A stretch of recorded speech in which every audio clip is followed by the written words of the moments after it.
2025년은 결국 제약바이오의 해가 될 것입니다. 그 근거 오늘 영상에서 모두 말씀드리겠습니다.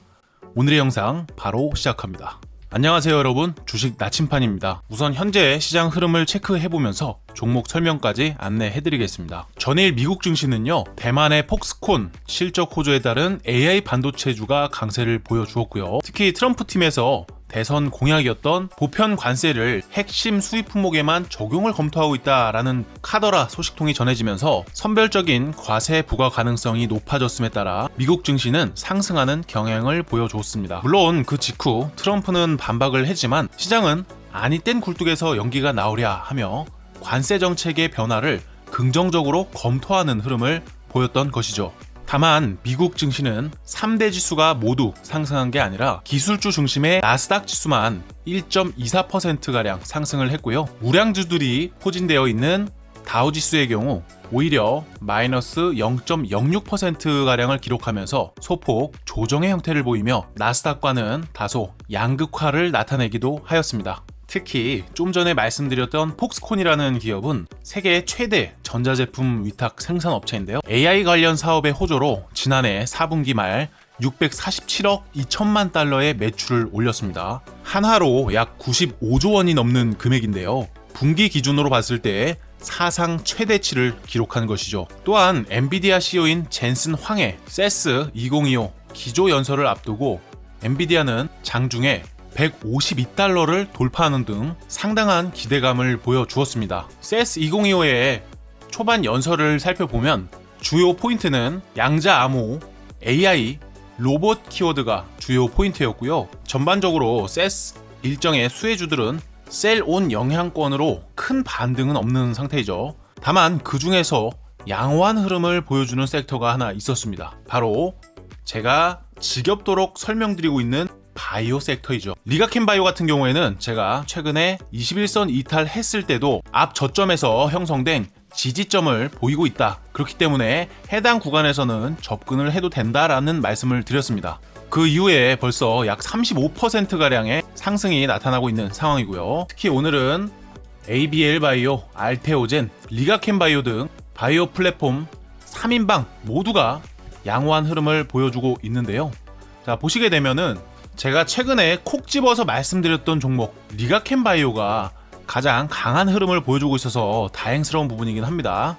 제가 늘 말씀드리는 제약바이오 2025년의 상승 가능성에 대한 근거를 요약하자면 첫 번째로는 금리 인하 사이클의 진입을 늘 말씀드리고 있습니다. 특히 바이오 업종의 경우에는 금리 인하 국면에서 대표적인 수혜 업종으로 분류가 되죠. 자금 조달 비용이 낮아지고 기술 개발 투자 환경이 개선되는 효과가 있기 때문입니다.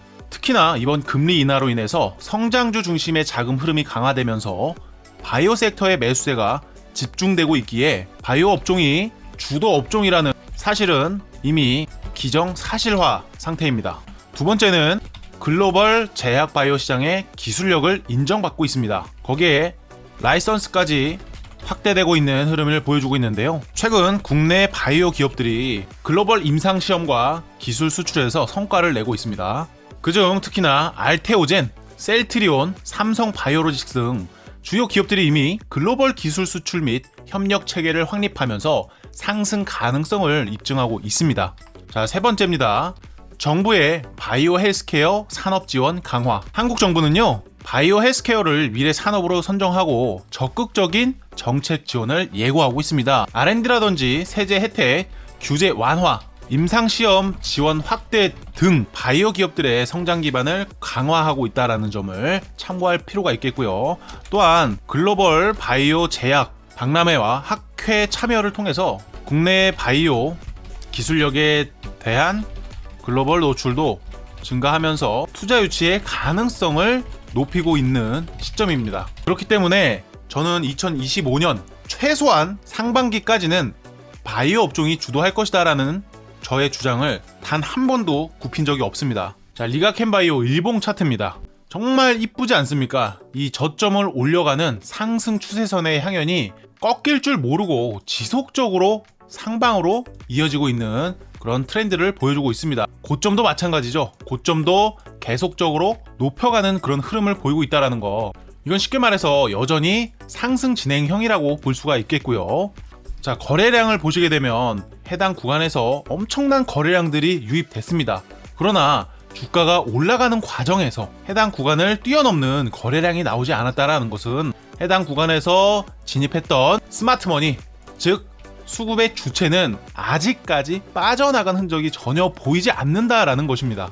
그럼 반대로 쉽게 말해서 아직까지는 충분히 추가적인 상승 여력이 남아있다라고 볼 수가 있다는 것입니다. 제가 봤을 때 현재 피보나치 되돌림 기준으로 봤을 때는 이제 이미 중요한 되돌림 구간을 넘어선 상황입니다. 또한 이렇게 볼린저 밴드를 켜보면 볼린저 밴드 상한선, 그리고 중심선, 그리고 볼린저 밴드의 하한선이라고 표현을 하죠. 자, 그런데 볼린저 밴드의 상한선을 이렇게 돌파를 했다라는 것은 이거를 레그했다라는 표현을 쓰는데요. 보통 정상적인 상황이라면 볼린저 밴드의 상단선에서 저항이 작용되면서 이렇게 주가가 조정을 받는 게 정상입니다. 그러나 이 볼린저 밴드 상단선을 이렇게 올라탔다라는 것은 이제 추세는 지속적으로 연속성을 보여줄 가능성이 높다라는 것이기 때문에 해당 구간에서는 오히려 매수의 관점으로 보는 것이 전략적입니다. 그리고 또 중요한 게 이 볼린저 밴드의 하한선이죠. 이 하한선이 위로 꺾이지 않은 상태라는 것은 여전히 변동성이 지속됨을 시사하는 바이고요. 이미 상방으로 변동성을 확산시키고 있는 과정에서 상승의 지속성이 높아질 수 있다라고 볼 수가 있는 것이죠. 그렇다면 가장 중요한 것은 어디서 매수를 해야 되느냐, 이게 가장 중요한 부분이 될 겁니다. 저는 이미 볼린저 밴드가 레그가 나온 상태고요. 모든 이평선이 꼬였다가 다시 상방으로 확산을 하는 타이밍에서 일반 투자자들은 충분히 매수를 고려할 수 있다라고 생각을 하는데요. 최소한 두 가지의 시그널은 보고서 진입을 결정하시는 게 좋습니다.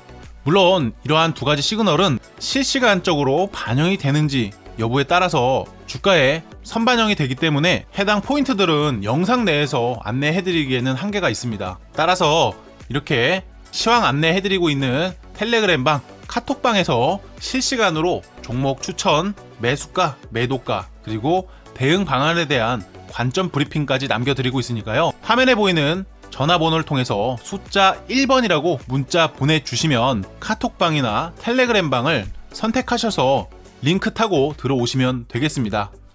오늘 영상도 끝까지 시청해주셔서 감사드립니다.